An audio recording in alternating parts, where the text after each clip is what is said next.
This is Optimal Living Daily, episode 286. You Must Go Do the Next Thing by Cain of Raptitude.com. Get ready to maximize your potential with Optimal Living Daily, the podcast that brings you the best in personal development and productivity every day of the week. Your optimal life awaits. Now here's your host, Justin Malik. Hello, old friend, and welcome back to OLD. It stands for Optimal Living Daily. I'm Justin Malik. If you're new here, this is a very different podcast than you're probably used to. The premise is simple, really. I find amazing content, mostly in the personal development space, and I get permission from the authors and then read that content to you just like an audiobook. I mostly read from popular blogs like Mark and Angel, who I just read yesterday actually, Derek Sivers, Zen Habits, The Minimalists, really great bloggers to help you optimize your life. And it's awesome that you're listening. This podcast has had a big influence in my own life, just from reading such uplifting, positive, and inspiring motivational posts to you. If you listen every day, it has to be helping you too. Even subconsciously, I think about things in a different way now. When something bad happens, or even good, after reading these blogs to you for almost a year, every single day, it really has changed my life, and I hope it has yours too. And I don't want to make this intro too long, so I'll leave it at that. Thank you for continuing to listen, and let's continue optimizing your life. You Must Go Do the Next Thing by Cain of Raptitude.com. I had the privilege of being present at my father's death. It was not like I expected. With illness, you see the personality fade over time, and you come to expect that death will simply be what you call it when there's nothing left. In light of this, it's easy to imagine that a life can taper down to nothing without any hard edges. But death itself does come down to a single moment. He was breathing, and a moment later, he was not. Having been aware of his prognosis for 5 years or so, I'd already envisioned the moment many times, but I had it all wrong. I expected it to trigger intense grief, hysterics. Instead, I found I felt intensely happy for him. He had arrived the finish line, and I was there to witness it. It struck me, with all the suddenness of a lightning flash, that he was the only one in the room with no problems at all, not a trace. All his uncertainties, needs, and worries evaporated, while ours still filled the room. I watched intently as he was freed from the enormous weight of simply being alive, an unbelievably heavy thing which I'd somehow lost track of until that moment. That heaviness is something I had never fully appreciated until I saw somebody being liberated from it. The four of us at his bedside very clearly still carried it. It hung in the room like wet laundry. It was in the hallway too, in the nurses' faces, in the other patients, and their weary families. And we were grieving for who? The man with no more troubles.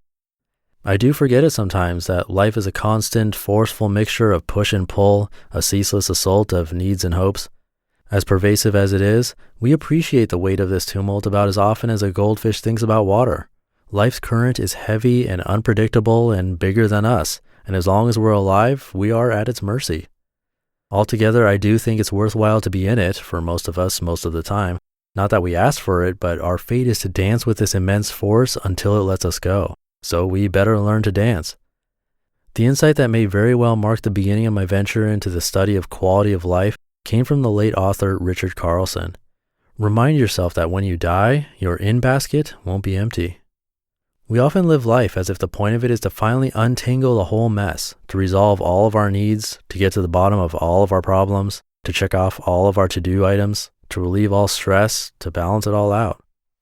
It should be plain to anyone that for every concern that is duly handled, another emerges to replace it. Yet we are so prone to looking at our list of worldly concerns as if it is something finite that we can conquer. I suppose it is finite, but do you really want to be done with it? Our progress in working through the details of life seems to be the one thing that is of absolute importance.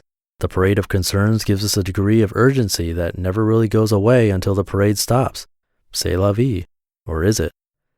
As I very slowly get a little better at managing the stuff in life, I'm getting markedly better at being okay with everything's eternally half-done status.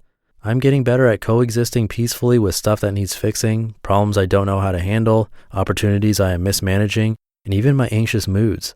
Peace with anxiety, anxiety with peace, somehow. Now and then I can sit right in the middle of all of my uncertain and unfinished business and relax in the knowledge that everything really is in its right place. Strangely, the more I'm okay with everything being not quite okay, the better I am at moving the little things along to a place where they do feel okay. Make sense? Not really? That's okay. If peace is only allowed to come when there's nothing buzzing in our minds, no worrisome thoughts or unresolved issues, then it's going to be a long time before we arrive at it. And from there, there's nowhere else to go. If we need to put every concern to bed before we can sit and be truly okay with the whole picture, then the world's football coaches and drill sergeants have been right all along. You can rest when you're dead. Life doesn't stop until it does. Whatever has happened, if you are alive, you must go do the next thing. After the doctor's formal pronouncement, we lingered in the room for a bit. We said our goodbyes and gave our thanks. While there was no conceivable rush to leave, eventually there was nothing else to do. We put on our coats, left the ward, and took the elevator down to the main floor. You just listened to the post titled, "You Must Go Do the Next Thing" by David Cain of Raptitude.com. And I'm going to continue the conversation we were having before I read you this post because I want to say a couple of other related things that I just thought of. You know how I know this podcast is changing lives? And I don't mean that in a narcissistic way or look at me, I'm changing lives kind of way. More of a I'm so amazed and thankful that you're listening in the first place. And it's awesome that you're changing your life kind of way. I mean, it's not my content. I'm just reading to you, so I don't take the credit. It's the authors that are contributing that are making the biggest difference. But anyway, I know that it's working not only because of a nice email I might get from you now and again, but when I get an email from one of the authors thanking me because he got a bunch of subscribers to his newsletter and he knows that it was referred through me. And that was Jay Money of the Budgets Are Sexy blog, and he has a Rockstar Finance newsletter that keeps you updated. And that's why I love you as a listener of the show. To be that engaged that you'll go to his site and subscribe to his newsletter when you heard it in one of these posts, and to show him some love for putting all this content out there for free, that's so cool, and I'm really happy and grateful that you would do that. So just another thank you for being engaged and really listening to this podcast. It means a lot to know that I'm not just talking to myself here in this small room. By the way, I also have a newsletter. I'd love it if you join that too. Just visit oldpodcast.com or you can text the word optimal to the number 44222.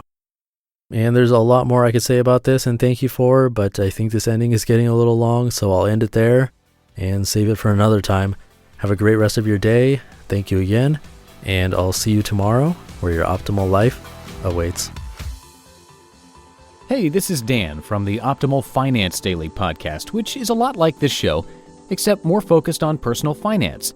Justin handpicks the best posts he can find from blogs and authors like Ramit Sethi, Mr. Money Mustache, and more, and I read them to you 5 days a week. So if you enjoy this podcast, come on over and subscribe to Optimal Finance Daily too. And together, we'll optimize your financial life. You've been listening to Optimal Living Daily. Be sure to hit the subscribe button to stay up to date on each new episode and head to oldpodcast.com. That's OLDpodcast.com for a free gift as well as more actionable tips and resources to help you maximize your potential. Thanks for joining us, and remember, your optimal life awaits.